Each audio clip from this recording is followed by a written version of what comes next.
Hello guys, कैसे हो आप? आई होप आप लोग अच्छे होंगे, स्वस्थ होंगे, मस्त होंगे, अपने कामों में व्यस्त होंगे।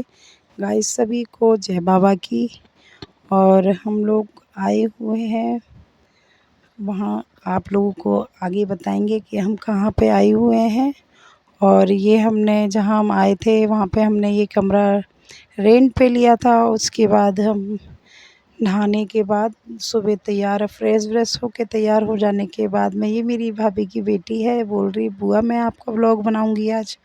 तो मैंने कहा कोई बात नहीं, आप शुरुआत आज आप व्लॉग बनाने से स्टार्ट करो। उसके बाद फिर मेरी बेटी को दे के चली जाती है फ़ोन कि आप बनाओ, मेरा मुझे समझ में नहीं आ रहा है। उसके बाद ये देखिए, हम लोग नहा धो के रेडी हो गए। उसके बाद फिर अपना थोड़ा सा, उसके बाद हम ये देखिए हम लोग आगे चलने लगे और हम वहाँ जा रहे हैं जहाँ हम पूजा करेंगे। आप समझ ही चुके होंगे कि हम कहाँ पर आए हुए हैं। और ये मेरे हस्बैंड जी आगे चल रहे हैं बैग लेके, और हम अपने वहाँ जा रहे हैं जहाँ हमारा भंडारा हो रहा है। और भंडारा, बाबा की कृपा हर किसी पे बरसती रहे। और ये बाबा गुरु गोरखनाथ जी के चेले बाबा जहरवीर हैं। और किस किस के यहाँ पे जहरवीर बाबा की पूजा होती है, प्लीज़ कमेंट में ज़रूर बताएं। और आप लोग कब बाबा जी के दर पे जा रहे हैं? बाबा जी आपको जल्दी से आप लोगों को आशीर्वाद के लिए बुलाएं और सभी पे बाबा की महिमा बरसती रहे। और देखिए गाइस, हम लोग अपने टेंट में पहुंच गए हैं। उसके बाद जाने के बाद अब हम उनके पूजा की तैयारी करेंगे। पूरा उनके 9 पुए और 9 पूड़ी से पूजा होती है बाबा की, गोले के उससे। और ये हम अपनी गाड़ी तक पहुंच गए हैं। उसके बाद ये मेरी मम्मी पापा और मेरी भाभी के बच्चे हैं। और उसके बाद हम चलते हैं आगे, अपना तैयारी करते हैं पूजा के सामान बनाने के लिए। और सभी बच्चे बड़ा एंजॉय कर रहे हैं क्योंकि बच्चों को रेत मिलता नहीं है यहाँ पर, वहाँ पे रेत ही रेत है, तो बच्चे बहुत एंजॉय कर रहे हैं। और देखिए, चलो आपको बताते हैं आगे। और ये देखिए, हमने दरी बिछा ली है अपनी और अपना पूजा का सामान निकालना स्टार्ट कर दिया है। उसके बाद हम देखिए, मेरी मम्मी और मेरी भाभी सभी लोग हेल्प कर रहे हैं और मिलके अपना बनाएंगे पूजा का सामान। ये मेरी भाभी आटे का कट्टा खोलती हुई छोटा वाला। और उसके बाद ये मेरी बीच में बेटी बैठ गई है कि मामी मैं भी बनाऊंगी, आप बताओ मुझे क्या करना है। फिर हमने बोला कि आप जाओ, हम सब कुछ कर लेंगे, आप बहुत छोटे हो अभी। और ये मेरी भाभी का बेटा है और मेरी मम्मी वहाँ बैठी हुई हैं, वो बता रही हैं कि आपको क्या क्या करना है। और हम अपने बर्तन भी अपने घर से लेके आए थे और सिलेंडर भी, जिससे कि हम अपना पूरा सामान लेके चले थे कि कोई दिक्कत ना हो, अपना आराम से बाबा की पूजा कर लें। उसके बाद देखिए गाइस, अब चलते हैं आगे, अपना बनाना स्टार्ट करते हैं हम लोग। और किस किस के यहाँ बाबा की पूजा होती है कमेंट में ज़रूर बताएं आप लोग हमें। ये हम आए हुए हैं मैडी, गोगा मैडी आए हुए हैं हम यहाँ दर्शन करने। हमारे यहाँ बाबा की पूजा होती है।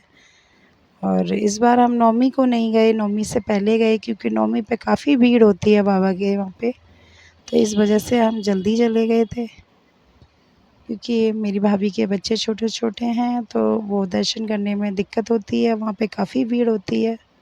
और इस बार तो आपको क्या बताएं, सुबह के 9:30 बजे के लगे लगे बाबा की लाइन मंदिर की लाइन में हम शाम को 5 बजे निकले हैं, इतनी भीड़ थी। हम लोग नवमी को बहुत, मुझे लगता है, कम जाते हैं, उससे पहले ही दर्शन करने के लिए चले जाते हैं। उसके बाद ये मैं बैठ गई हूँ। उसके बाद मैंने अपने भाई को बोला प्लीज़ भाई जाके पानी लेके आओ अच्छा सा, जिससे बाबा के पूजा का सामान बन जाए कुछ। ये मेरी भाभी आटा डालती हुई के 9 पूड़ी बनेंगी और 9 मीठे पुए बनेंगे बाबा की मीठे से पूजा होती। और गाइस, प्लीज़ आप लोगों को मेरा ब्लॉग कैसा लगा प्लीज़ कमेंट में ज़रूर बताएं मुझे, और जय बाबा की ज़रूर लिख के जाएं। और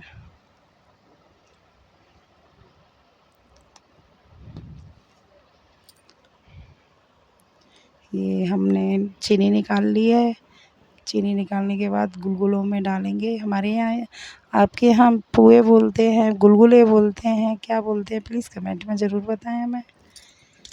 और ये मैं अपने हस्बैंड के पास गई हूँ कि मैं आटा लेके नहीं गई थी घर से, मैं भूल गई थी आटा। तो मैंने अपनी भाभी को बोला, भाभी आप पैसे ले लो और मुझे थोड़ा सा आटा दे दो, और उसमें मिला के पूजा करने के लिए। पापा हमारे बोल रहे हैं थोड़ा ही सा मारना है, क्योंकि बाबा की पूजा के लिए थोड़ा सा ही चाहिए, आटा थोड़ा सा ही गूंदना है। और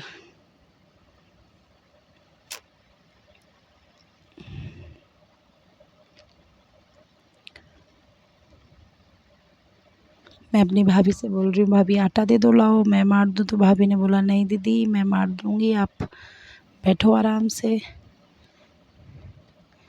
बाबा की पूजा करने में काफ़ी टाइम लगता है, और वही करते हुए हम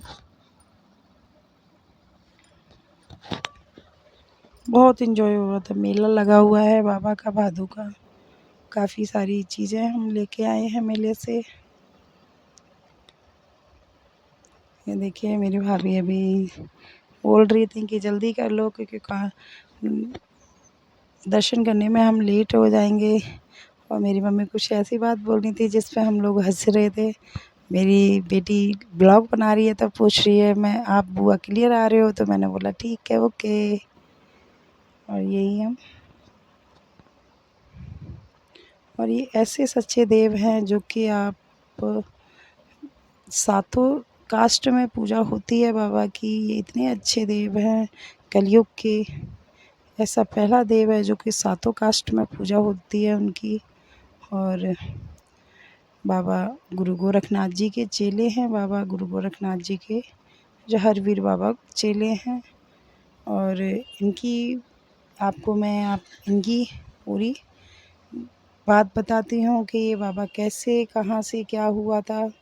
ये रानी बादशल के बेटे हैं। उनके कोई पुत्र नहीं था, तो उनके घर के पंडित जी ने बोला था कि आप हवन यज्ञ करो, जिससे क्या पता आपकी भगवान की कृपा हो जाए और आपके कोई पुत्र हो जाए। तो राजा जेवर सिंह थे जो हरवीर बाबा के पिताजी, उन्होंने यज्ञ धर्म किया, जिससे काफ़ी यज्ञ धर्म करने लगे। तो इंद्रदेव ये सोचने लगे कि ये यज्ञ धर्म करेंगे तो क्या पता हमारा इंद्रासन भगवान नारायण इनको दे दें। तो इस वजह से फिर वो नीचे शनिदेव और नारायण जी को भेजते हैं नीचे, और बोलते हैं कि आप जाके उनको मतलब उनका दान यज्ञ भंग करा दो, जिससे कि उनका मतलब कुछ भी काम पूरा ना हो। फिर वो नीचे जाते हैं तो पूछते हैं नारायण और शनिदेव कि आप ये यज्ञ धर्म किस वजह से करवा रहे हैं, आपको क्या चाहिए? तो वो बोलते हैं कि हम ये सब यज्ञ धर्म एक पुत्र के लिए कर रहे हैं, क्योंकि हमारे कोई भी पुत्र नहीं है। तब वो कि उनके पुत्र इस वजह से नहीं था क्योंकि रानी बाछल को 7 जन्मों का श्राप लगा हुआ था कि उनके कोई पुत्र नहीं होगा। उनके 7 जन्म तक कोई पुत्र नहीं था और कोई भी बच्चा नहीं होगा, उनको एक श्राप लगा हुआ था। उसके बाद वो बोलते हैं शनि और नारायण कि आप लोग दान यज्ञ इतना ना करें, और दान यज्ञ करो भी, और फिर आप गुरु गोरखनाथ जी का भजन करो, जिससे शिव अवतारी गुरु गोरखनाथ जी हैं जो कि आपको ऐसा विधि का विधान वही पलट सकते हैं जिस वजह से 7 जन्म का आपका दोष हट जाए और आपके कोई पुत्र पैदा हो जाए। उसके बाद वो लोग जाते हैं। फिर रानी बाछल 12 साल तक गुरु गोरखनाथ जी की सुबह शाम खूब अच्छी तरीके से बाबा का जाप करती हैं, गुरु गोरखनाथ जी का, और पूजा करती हैं। फिर उसके बाद गुरु गोरखनाथ जी को ध्यान करती हैं। वो जब गुरुजी ध्यान करते हैं तो उनको पता चलता है कि ददरेवा गांव में एक रानी बाछल है जो हमारी तपस्या कर रही हैं। अब हमें उन्हें वहाँ जाना चाहिए और उनकी तपस्या का फल देना चाहिए। तब बाबा उनके गुरु गोरखनाथ जी के चेले बोलते हैं कि राजस्थान ऐसा देश है जहाँ पे कोई भी मतलब पानी नहीं है, वहाँ पे सूखा है, तो वहाँ हम गुरुजी कैसे जिएँगे। तब गुरु गोरखनाथ बोलते हैं कि जहाँ भगवान भेजता है वहाँ पहले ही कर देता है। इस वजह से गुरु गोरखनाथ जी अपने चेलों के साथ वहाँ पहुँच जाते हैं। उसके बाद और वहाँ के सूखे जो बाग होते हैं वो भी हरे हो जाते हैं। बागों कुएँ में भी पानी आने लगता है। कुएँ में मतलब अच्छा पानी आने लगा। उससे पहले कुएँ में पानी ऐसा था कि लोग पानी पीते ही मर जाते थे। तो इस वजह से फिर अच्छा पानी आने लगा। उसके बाद सूखे बाग हरे हो गए और उसके बाद फिर वो आए तो उनकी माता वात्सल 2 बहन थीं और वो सेम दोनों एक जैसी लगती थीं दोनों बहनें। और जब उन्होंने गुरु गोरखनाथ जी ने बोला था माता वात्सल को कि आपको हम सुबह वरदान देंगे, आप सुबह आना। तब रानी वात्सल बोलती हैं कि ज़रूर आएँगे। बाबा ने बोला हमारे 1.25 मन पुए बनाना जिससे कि हमारे सभी लोगों को भोजन करवाना है। तो वो रानी वात्सल 1.25 मन भोजन बनवाती हैं। उसके बाद छल करके उनकी बहन चली जाती हैं क्योंकि वो दोनों बहन एक जैसी थीं। तो छोटी वाली बहन उनकी चली जाती है। उनकी छोटी वाली बहन का नाम काछल था। उनके भी कोई पुत्र नहीं था, कोई भी बच्चा नहीं था उनके। और उसके बाद वो जाके लेके आ जाती हैं क्योंकि सीरियन माता वात्सल सोचती हैं बाबा का भोजन बनवा लें सब कुछ। वो पहले से ही काछल बनवा के उसके बाद वो चली जाती हैं। वो धोखे से बाबा गुरु गोरखनाथ जी से वरदान लेके आ जाती हैं, पर वो तो भगवान हैं, वो तो सब जानते हैं। फिर वो वरदान दे के माता वात्सल को और वहाँ चले जाते हैं। फिर रात आती हैं तो वहाँ के माली से पूछती हैं कि बाबा गुरु गोरखनाथ जी कहाँ चले गए हैं। तब वो बोलते हैं कि बाबा गुरु गोरखनाथ जी तो यहाँ से चले गए हैं। तो फिर रोती-रोती वो उनके पीछे भागती हैं और बोलती हैं कि मैंने आपकी 12 साल तपस्या करी, उसका कोई मुझे फल नहीं मिला है। तब वो बोलते हैं बाबा गुरु गोरखनाथ जी कि मैंने आपको फल दिया, आप झूठ बोल रही हैं। तब वो बोलते हैं कि फिर वो रानी वात्सल बोलती हैं कि अगर मुझे वरदान मिला होता तो मैं आपके पास क्यों आती। और एक औलाद के पीछे कोई भी माँ झूठ नहीं बोलती है।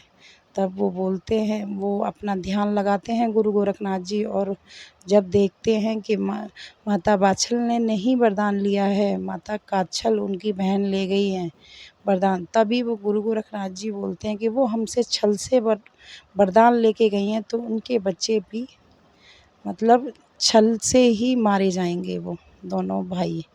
2 वरदान देते हैं, 2 जौ देते हैं जिससे माता काछल के 2 बच्चे अर्जुन, सर्जुन पैदा होते हैं और आगे जाके मतलब गुरु गोरखनाथ जी बोलते हैं वात्सल माँ को कि उनकी मृत्यु छल से ही होगी। उसके बाद वो वरदान माता वात्सल को बोलते हैं कि आप 12 साल की और तपस्या करो, उसके बाद हम आपको पुत्र का वरदान देंगे। तो माता वात्सल बोलने लगीं कि मैं 12 साल पहले कर चुकी हूँ तपस्या, उसके बाद और करूँ। प्रभु मैं आधी उम्र की हो जाऊँगी, उसके बाद मैं बच्चे का क्या करूँगी। तब बाबा जी जाते हैं नागलोक गुरु गोरखनाथ जी और वहाँ से गूगल लेके आते हैं और गूगल लेने के बाद माता वात्सल को देते हैं और उस गूगल को खाने से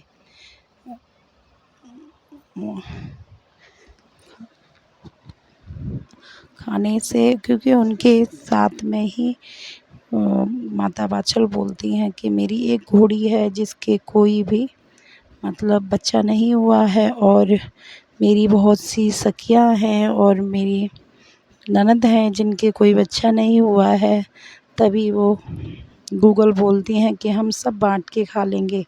तब वो थोड़ा-सा घोड़ी को खिलाती हैं और अपनी नंद को देती हैं और सभी उनके 5 वीर पैदा होते हैं। बाबा का जब जन्म होता है तो उनके साथ 5 वीर पैदा होते हैं। खुद बाबा 5वें पीर होते हैं और तो लोगों को गूगल आने के बाद में ही बाद बाबा का खत्म होता है और बाबा क्योंकि बाबा तो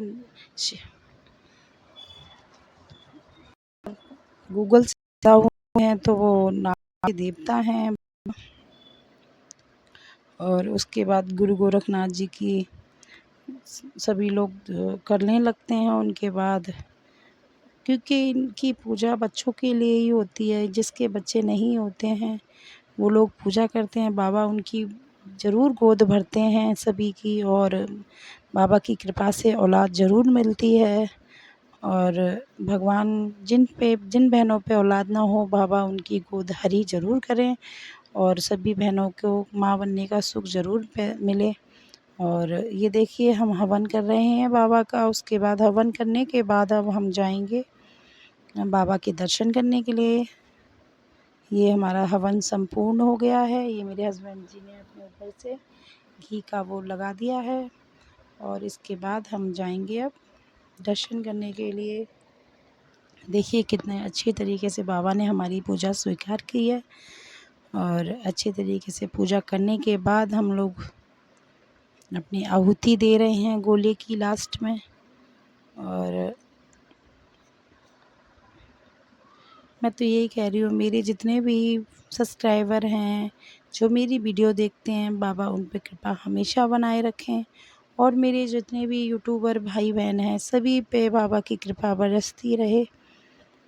और गाइस देखिए आगे हमने पूजा करने के बाद में अब हम चलते हैं। देखिए कितनी अच्छी तरीके से बाबा ने हमारी पूजा स्वीकार कर ली है। अब इसके बाद हम आगे के चलते हैं। देखिए गाइस हम मंदिर के गेट चले हैं, उसके बाद ही बाबा का दर्शन करेंगे। अब मंदिर जाके जय बाबा की ज़रूर कमेंट में लिखें आप लोग। और ये देखिए कितनी भीड़ है यहाँ पे, इतनी भीड़ थी क्या बताऊँ आपको, बहुत भीड़ थी। देखिए गाइस आप लोग देख ही सकते हैं कितनी भीड़ है। और ये तो बहुत दूर है बाबा का मंदिर, करीब यहाँ से 1 किलोमीटर दूर है। उससे पहले ही इतनी भीड़ है, इतनी लाइन लगी है यहाँ पे।